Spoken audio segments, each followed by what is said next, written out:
Gangster Lawrence Bishnoi के खिलाफ NIA ने बड़ी कार्रवाई करते हुए उसे गिरफ्तार कर लिया है। उस पर यूएपीए के तहत केस दर्ज किया गया है। असल में बिश्नोई के आतंकवाद से भी कनेक्शन जुड़ रहे थे। कई तरह के इनपुट सामने आ रहे थे। उसी मामले में एनआईए ने उसके खिलाफ ये एक्शन लिया है।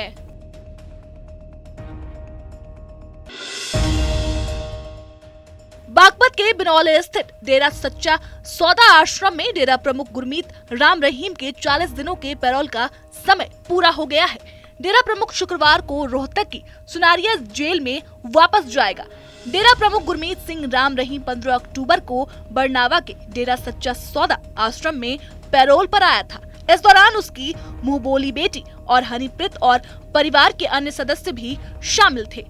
राम रहीम ने डेरे में रहकर दीपावली पर्व और डेरे के संस्थापक का जन्मोत्सव भी मनाया। उन्होंने हर रोज यूट्यूब अकाउंट पर ऑनलाइन होकर शाही अंदाज में मोर पंखी लेकर गुरुकुल कर साध संगत को मानवता भलाई के कार्य करने, नशा छुड़वाने का गुरु मंत्र दिया।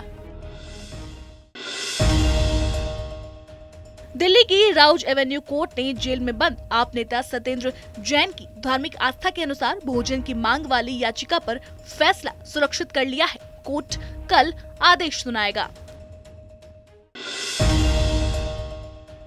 सीमा सुरक्षा बल और जम्मू कश्मीर पुलिस के जवानों ने एक बार फिर से पाकिस्तान की नापाक साजिश को नाकाम बना दिया है। भारत पाकिस्तान अंतर्राष्ट्रीय सीमा पर 2 बार घुसपैठ का प्रयास विफल होने के बाद पाकिस्तान ने आतंकवादियों तक हथियार पहुंचाने के लिए एक बार फिर ड्रोन की मदद ली, परंतु बीएसएफ और जेकेपी के सतर्क जवानों ने पाक की योजना भी कामयाब नहीं होने दी।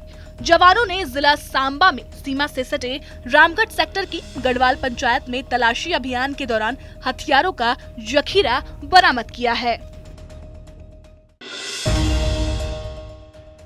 गुजरात चुनाव के लिए प्रचार जोरों पर है। इस बीच आम आदमी पार्टी ने गुरुवार को प्रेस कॉन्फ्रेंस कर बीजेपी पर करारा हमला बोला है।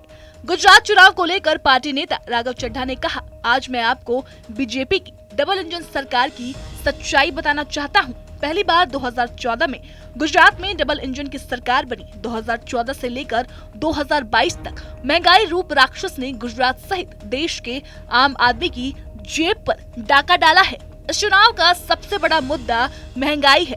जब 2014 में डबल इंजन की सरकार बनी तब रोजमर्रा की जिंदगी जो चीजें थी उनके दाम 2 से 3 गुना बढ़ गए हैं। एक 5 फुट 5 इंच के शख्स अरविंद केजरीवाल जी का इतना खौफ बीजेपी को है कि आज उन्हें सारी ताकत गुजरात के चुनावी मैदान में झोंकनी पड़ रही है। केवल आप चुनाव से पहले एक कारपेट बॉम्बिंग कर चुनाव जीत जाएं, वो दिन अब चले गए। एक कमजोर ऑलरेडी सरेंडर्ड बूढ़ी हो चली कांग्रेस के साथ मुकाबला लड़ते थे तो क्या मुकाबला था। आज जब एक आम आदमी की ताकत खड़ी होती है, जब देश का आम आदमी खड़े होता है, अरविंद केजरीवाल जी और आम आदमी पार्टी खड़े होकर चुनाव लड़ते हैं, चुनौती देते हैं, तो वो चुनौती आज बीजेपी को कितनी मुश्किलों में खड़ा कर रही है वो आज आप देख रहे हैं। और यही लोकतंत्र का एक प्रकार से सबसे बड़ा त्योहार है कि आज विकल्प है लोगों के सामने। आज से पहले ना गुजरात के लोगों ने विकल्प देखा, ना विकल्प को कोई आजमाया, क्योंकि कोई विकल्प था ही नहीं। आज सही मायनों में अगर गुजरात की जनता के सामने कोई विकल्प है तो वो आम आदमी पार्टी है। किसान मसीहा सर छोटू राम की जयंती और किसान आंदोलन की दूसरी वर्षगांठ पर आज अंबाला की मोहड़ा अनाज मंडी में रैली हो रही है।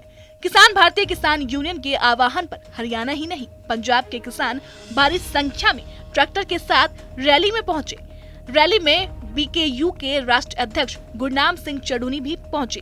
इस मौके पर गुरनाम सिंह चढ़ूनी ने कहा, जेपी दलाल कृषि मंत्री के लिए काबिल नहीं, हमारी बदकिस्मती है जो उन्हें मंत्री पद मिला है, ये जूते भी खाते हैं। छोटू राम की जयंती है और आज 2 साल पूरे हो गए हैं उस दिन को जिस दिन हम यहाँ से बैरिकेड तोड़ते हुए दिल्ली की तरफ कूच किया था, बड़ा आंदोलन शुरू किया था, ऐलान किया था रोड जाम करने का। हरियाणा के केस वापस नहीं हुए थे और उसके पहले ट्रेन जाम करने का प्रोग्राम किया था क्योंकि रेलवे केस वापस नहीं हुए थे।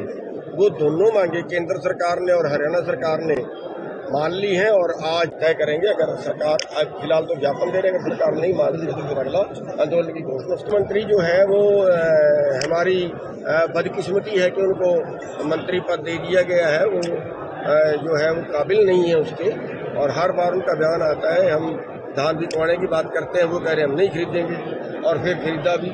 ये जूते भी खाते हैं, ये गधे भी खाते हैं। तो ऐसे जो लोग हैं वो काबिल नहीं है, और हम बीजेपी का जो नेतृत्व है उससे ये दरख्वास्त करेंगे कि जो काबिल नेतृत्व है उसको आगे लाए, जो निकम्मे हैं उनको निकाल के बाहर करें। फिल्म अभिनेत्री ऋचा चड्ढा को भारतीय सेना का कथित तौर पर अपमान करने के लिए माफी मांगनी पड़ी है। एक्ट्रेस ने इंडियन आर्मी के एक उच्च अधिकारी के बयान वाले ट्वीट को रिट्वीट करते हुए लिखा था, गलवान ने हाय बोला है। ऋचा के इस ट्वीट से देखते ही देखते बवाल खड़ा हो गया। भारतीय जनता पार्टी के कई नेताओं ने एक्ट्रेस के बयान की निंदा करते हुए उनसे माफी की मांग की। इस बीच ऋचा ने एक ट्वीट किया और लिखा उन्हें किसी का कॉल आया था। इस ट्वीट के कुछ घंटे बाद उन्होंने अपना माफी वाला बयान भी ट्वीट कर दिया। कश्मीरी पंडित पैकेज कर्मचारियों ने all migrant employees association Kashmir के बैनर तले विशाल धरना प्रदर्शन किया। कर्मचारी घाटी में टारगेट किलिंग की घटनाओं के बाद पिछले 197 दिनों से विरोध कर रहे थे। टारगेट किलिंग की घटनाओं ने पैकेज कर्मचारियों को डर के कारण काम छोड़ने के लिए मजबूर किया। कर्मचारी घाटी में टारगेट किलिंग की घटनाओं के बाद पिछले 197 दिनों से विरोध कर रहे थे। टारगेट किलिंग की घटनाओं ने पैकेज कर्मचारियों को डर के कारण काम छोड़ने के लिए मजबूर किया है। 19 नवंबर को हमें जानकारी मिली थी कि जिसपे 3 ट्रैक्टर फ्रेंडशिप पीक की तरफ गए थे, 2 सुरक्षित वापस आ गए और एक ट्रैक्टर लापता हो गया था। इसको लेकर हमारे 3-4 टीमें छानबीन कर चुकी है। निजी विमान से भी उस क्षेत्र में खोज की गई पर कुछ नहीं मिला। 3 ट्रैकर्स फ्रेंडशिप पीक की तरफ गए थे, जिसमें से 2 सुरक्षित वापस आ गए थे और एक ट्रैकर जो है वो मिसिंग है। तो ये शिमला के चौपाल इलाके से संबंध रखते हैं। तो इसको लेकर हमारी माउंटेनियरिंग इंस्टीट्यूट की टीम और जो एडवेंचर टूर ऑपरेटर एसोसिएशन की टीमें हैं वो भी लगातार हमने रेस्क्यू के लिए करीब 3-4 टीमें हमारी जो हैं वो ऑलरेडी उस एरिया में पूरी डिटेल्ड इंक्वायरी और छानबीन जाके कर चुकी हैं। एक प्राइवेट चॉपर के थ्रू भी उस एरिया को रेकी किया गया और उस चॉपर से भी रेकी किया तो कोई ख़ास जो है उसमें आउटकम्स उससे नहीं आई। हालांकि आज सुबह जो है हमारी टीम को एक हेलमेट वहाँ पे मिला है, जो कि बताया जा रहा है कि यही जो मिसिंग ट्रैकर हैं इन्हीं का हेलमेट है। तो हमारी टीम्स अभी भी वहाँ पे मौजूद हैं। इसके अलावा एक और माउंटेनियरिंग इंस्टीट्यूट की जो टेक्निकल टीम है वो भी रवाना हो गई है स्पॉट के लिए। तो वी आर होपफुल कि जल्द ही हमें कुछ ना कुछ इसमें पता चलेगा।